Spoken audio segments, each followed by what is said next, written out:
Hi, everybody. It's Lori here. I just wanted to take a second to tell you about the Pollinator Steward Certification program course that's opening up. This is done through Pollinator Partnership, and Pollinator Partnership is a nonprofit organization that's dedicated to the saving of pollinators and habitats. The early bird registration ends on December 31st of 2023. The program will be running from February through April of next year. They don't have the exact dates on this. And what it is it's an online course for 9 sessions. They were done through Zoom this last year. I'm not sure if they will. I imagine it'll be the same this year. So there's about every week or every other week for 9 sessions.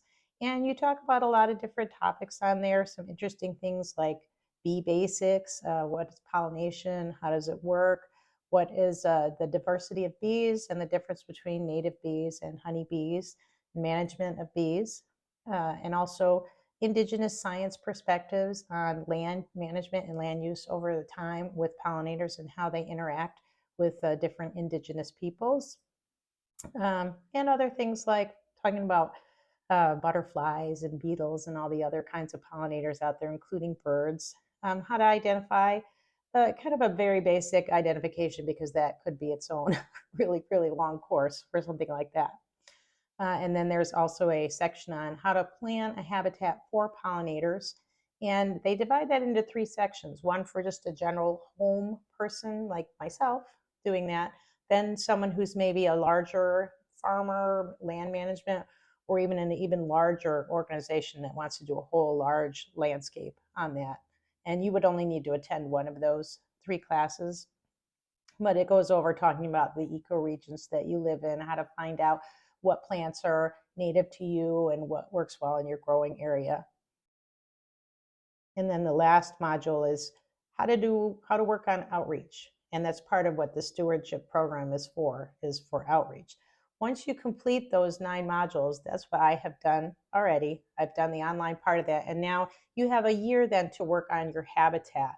There's 2 other things you need to do in order to get the certification. One is to complete some sort of habitat for pollinators, and it can be anything small. I mean, you could even just have a balcony garden if that's what you have, or even in a larger installment, anything that you're wanting to do or work on that. Now, the videos that you've seen of me doing my pollinator garden, that's my project for the Pollinator Stewardship program. And so I basically went and started from scratch in the garden and learned about the native plants that would go in there and the types of things that I want to add to that and cultivate in order to support a whole pollinator habitat.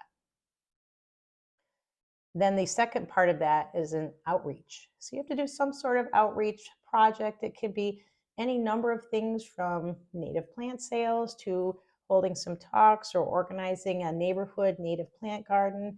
Or what I'm doing is this YouTube channel. I'm going to be talking lots more about different kind of pollinator plants, native plants, all types of things and ways to help pollinators and the environment.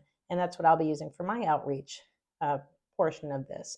And then once you do this, you submit it, and then, it's not really, I guess, an official type of thing, but you do get a little certification and a little stamp that you're allowed to use on any kind of correspondence that you have, or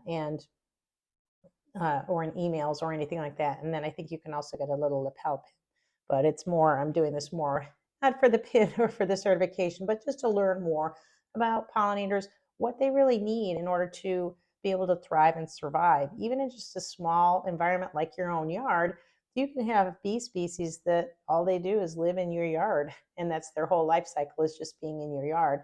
And you can take part in making sure that they have the best life that they are able to have. So anyway, the early registration does end on December 31st. It's $150, but they do have, I believe, some financial aid or subsidy type of thing that's on their page. I'll put the link in the description below so that you can look in there if you need to apply for any kind of financial assistance to take this. It's kind of a voluntary fee. You can also donate more if you feel like it, because it all goes towards funding these programs for the future. After December 31st, I think it goes up to $200, but I'm not quite sure because they haven't listed the actual fee after that. And then it's a limited space. So they'll only take X number of people in that. So if you can get in the 31st, great. You'll get a little discount on that. If not, you should still be able to get a space in there. So I hope you want to keep watching my channel and see how my pollinator garden goes and how my certification is going, which I should be completing by September of 2024. Bye.